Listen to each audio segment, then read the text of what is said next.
short situation. 3rd and 2.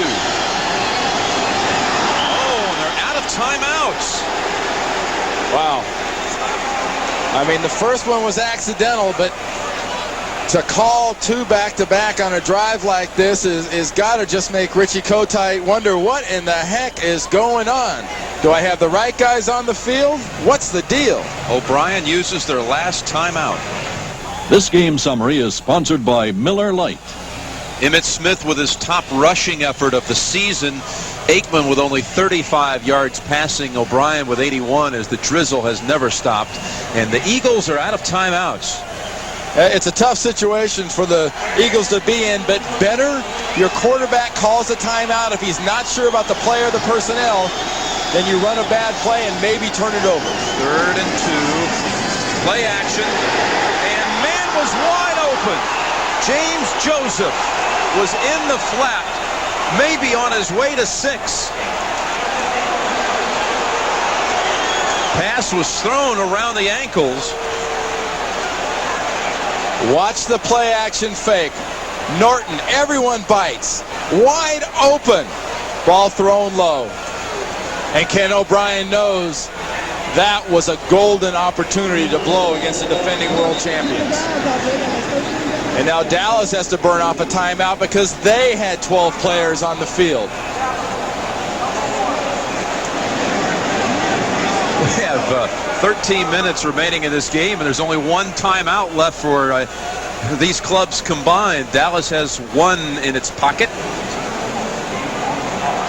And they had, it looked like, 12 players on the field once Jeffcoat ran out there. And with the confusion, they had to use a timeout.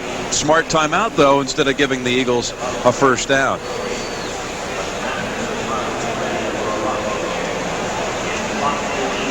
Phoenix, by the way, 2 touchdowns today by Aeneas Williams, who grew up in New Orleans, in the city of New Orleans. And the Saints trail by 7. Boy, those Saints are reeling right now, losing back-to-back games to Pittsburgh and Atlanta, and now being down to Phoenix. I mean, that might be kind of like that Tommy Morrison first-round knockout the other night. If they lose 3 in a row, that could be an organization and team in some serious trouble. Here's Matt Barr for 33 yards. Kick is good.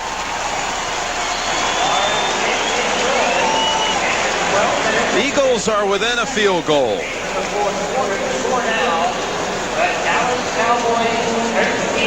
The Eagles get a field goal after keeping the ball for 12 plays. Dallas leads 13-10. Kevin Williams returning. And Hager forced them out of bounds. The emotional barometer of these Dallas Cowboys for the last, let's say 6 weeks has been Charles Haley. Put his helmet through the wall in the locker room right before Emmitt Smith came back after that Buffalo game, and here he's giving Jimmy a little piece, and he's giving Joe Avezzano a little piece, and he's a guy that does not hesitate to voice his opinion and has taken on the quality and the role what he didn't have in San Francisco. Here in Dallas, he is a leader.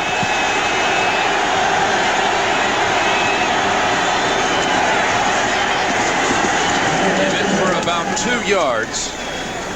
Byron Evans brought him down. You know, 2 series ago when Dallas had the ball and were so thoroughly kind of frustrated by the pass defense of the Eagles, they came back on their last possession. They only threw 2 passes.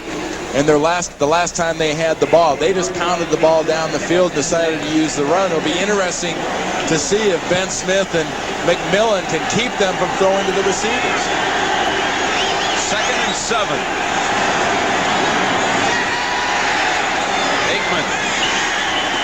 Irvin has it. Sliding catch for a first down at the 43.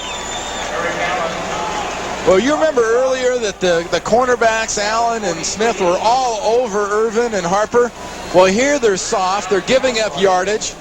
And if you do this to Michael Irvin, you'll be in serious trouble because Troy Aikman does not throw this ball so much to a specific spot as he just throws it out there and lets Irvin come back and slide underneath it. First down with 11:30 remaining. Smith to the 47. 4 or 5 yards on that play.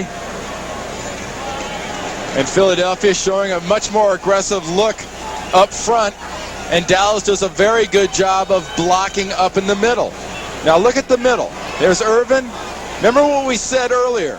Irvin believes his blocking, his coming off the ball and hitting cornerbacks sets up his pass receptions. He says these corners get tired of being beat on by a big wide receiver. Looks like a penalty against the Cowboys. Well, the right side started about 5 yards too early. 79, offense. Still second down.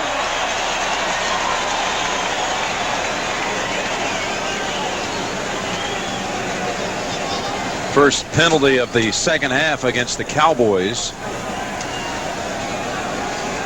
Big Eric Williams and one of the members of the right side getting off the ball a little bit early. You got to check out the action that Eric Williams got going underneath that face mask. He's a little brisk.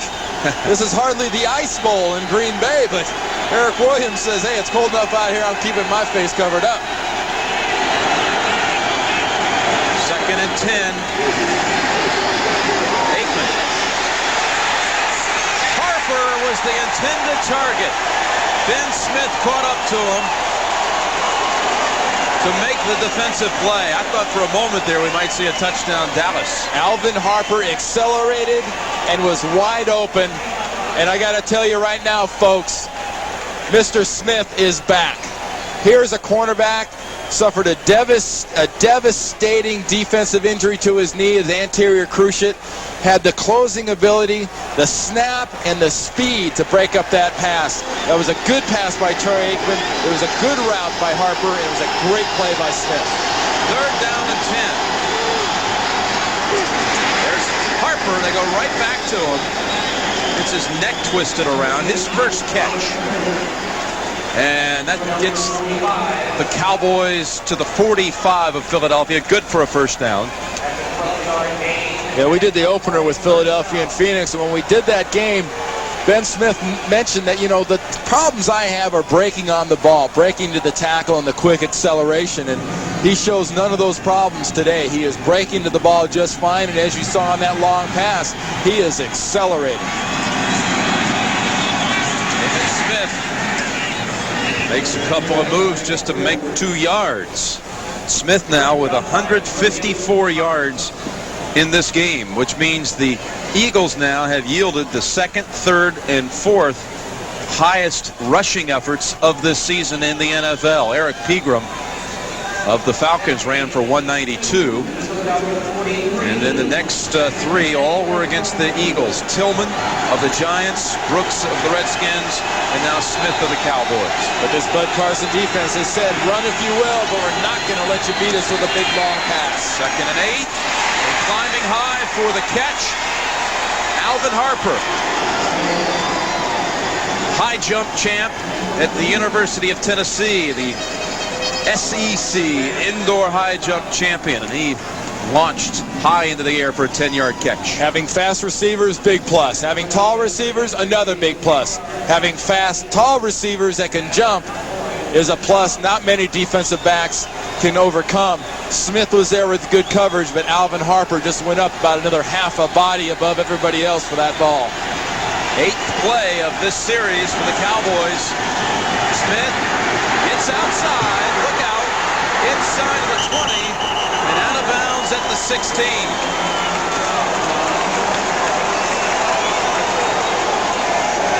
$15 yards for Emmitt Smith.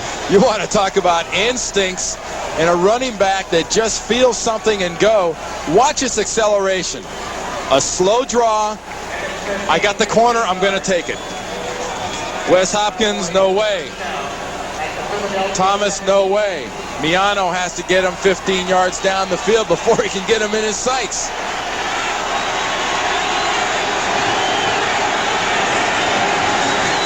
First down, Smith again.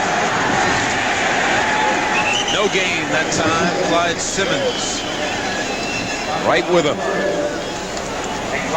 Bud Carson, the defensive coordinator of the Eagles. And the architect of this